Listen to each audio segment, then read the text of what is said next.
Hey YouTube, I am here to show you my Minion Master build as it is commonly referred to, and I have found this build to be very survivable, very nice combination of power, strength, defense, healing, all of that good stuff. And I'm gonna start this video by showing you the equipment. So here we go.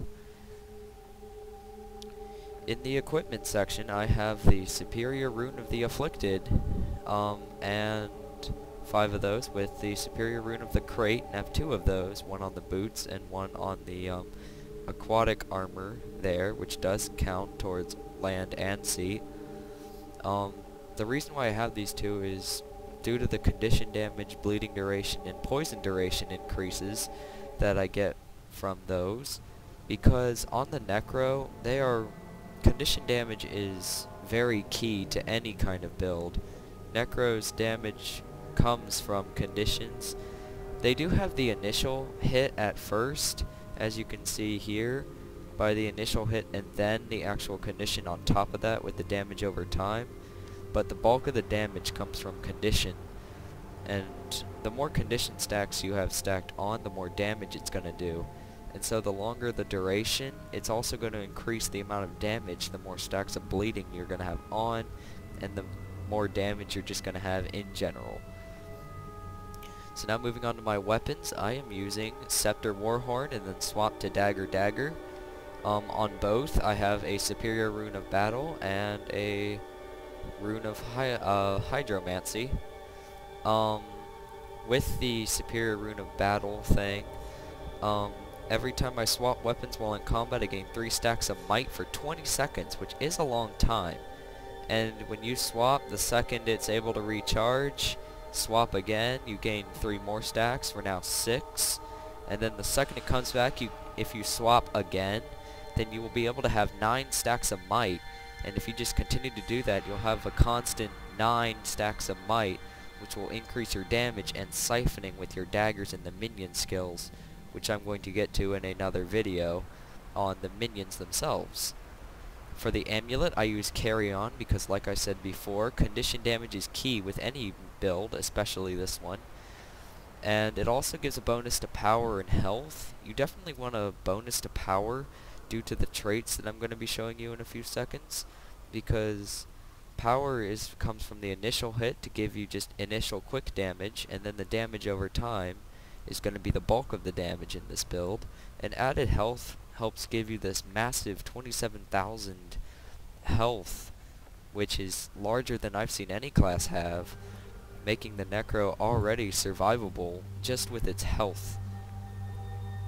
A lot of people don't like to go into battle underwater because of the Necros and how deadly they can be underwater. Due to the spear and trident combination, you can stack all kinds of vulnerability, and you can produce holds and pulls, and you can chill them and have all kinds of controlling effects. And when you're underwater, your animation for summoning the minions is even faster. So when you're underwater, you can be even more deadly underwater than you are on land. So when you play the Battle of Capricorn, I believe it's called, you can be even more deadly by just capping the point underwater and getting those people that like to duck under the boat to get to the other side faster. A lot of people say that's faster, but it can be more dangerous if the point isn't yours and you have all those sharks to deal with. And the sharks are just NPCs, but with all those sharks, your minions, and yourself with all of your pulls, your chills, your conditions, your vulnerabilities, they will die so fast underwater. You'll just be the king of the sea, really. And so now I'm going to move on to my traits. The traits I have spent is 10, 0, 30, 30. I'm going to start with Spite. Spite increases the condition duration more by 10%, helping your bleeding and your poisons and all kinds of conditions stay longer and thus dealing more damage. And increasing power is always a good idea, because the more damage, the faster they die, and just dealing enough damage is survivability by itself. So the first trait we have here is Parasitic Bond, which is you gain health whenever you kill something. That's always helpful to have, because things die all around you in those big battles, and when something dies, it's gonna increase your health. And if your health is full and your minions are siphoning, the siphoning can't go to you because your health is full. So the siphoning will go to the minions and will help support your minions and your jagged horrors, which I'll get to in a second. The other one is whenever you kill a foe, you lose 3 conditions. Don't worry about the cooldown every 10 seconds because no one can kill anything in under 10 seconds, just repeatedly one after the other. So you're gonna notice that.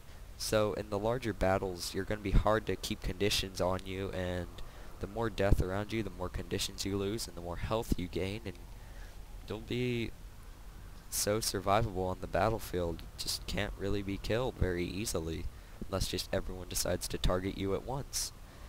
And now I spent 30 into death magic, which also increases my boon duration by 30%, which helps with some of my skills down in my weapons, and just increases overall toughness by 300, which is always a good idea in the first place. The first one I have is Reanimator, which is the Jagged Horror skill that I talked about earlier, which is whenever you kill something, you summon a Jagged Horror for 30 seconds, and it has a 30-second cooldown. The Jagged Horror will survive as long as it has health, but it does continue to lose health. But when you're constantly siphoning, which is the traits in the blood magic, which I will get to in a few seconds, you just become very survivable, and the more minions you have, the more toughness you have. With this one, with Protection of the Horde, which gives you 20 toughness for each minion under your control, which thus increases your survivability. Now on to this one, Minion Master, which increases your minion skill, or decreases your recharge rate by 20%, which enables you to get your minions out faster, and just makes it really hard to keep your minions down when you can summon them so quickly. Their next one is Flesh of the Master, which gives your minions 50% more health, and that just increases their overall survivability. The more health they have, the longer they're going to stay out, and the harder they are to be killed. And that's especially helpful on the Jagged Horrors, to keep them around long enough to take the conditions off you and become basically protectors of your health, and can just be a meat shield essentially to take all your conditions and then just die with them, because another one will come the second something else dies. And those things will also siphon to you with this one, but I'm going to explain all of that in a few seconds. So the next one here is Deadly Strength. 5% of toughness is given as a bonus to power. So when you have power spent, like I have, 5% of toughness, you're automatically given just for free, just for having some power. So it's really helpful to spend your death magic all the way up, because you also get Death Nova, which is very key to this strategy, because whenever a minion dies, it explodes in a cloud of poison that lasts for 3 seconds. This one has no cooldown, which makes it very deadly. So whenever you sacrifice your minion down here for health, it's also going to give a poison AoE, so you're healing and you're poisoning to cut down their heals. Along with this one here, when you explode it, it's also going to die and therefore give poison to anyone nearby. And the longer they stay in that poison, the more poison they're going to take in. Now on to blood magic. The first trait you get is Full of Life. You gain 5 seconds of regeneration when your health reaches 90%. This one helps you stay above 90% health, because that's a good idea because of this blood to power, which gives you 5% more damage when your health is above 90%. So this trait's going to help you stay above 90 and deal that extra damage along with your siphoning. That's also going to help you stay above 90%. And when your siphoning is 50% more effective with this one on your minions, on your daggers, and just whenever siphoning is occurring, it's 50% more effective, giving you more heal and more survivability. Vampiric, though, works well with every single Necro build, because you just have to hit something in order to gain health. It doesn't have to be a siphon. So every time you hit, or whenever the minions hit, they're going to siphon to you. So you're just constantly regenerating your health, and there's no boons or anything to get rid of, so people can't just like negate it and get that healing off you. It will always be there.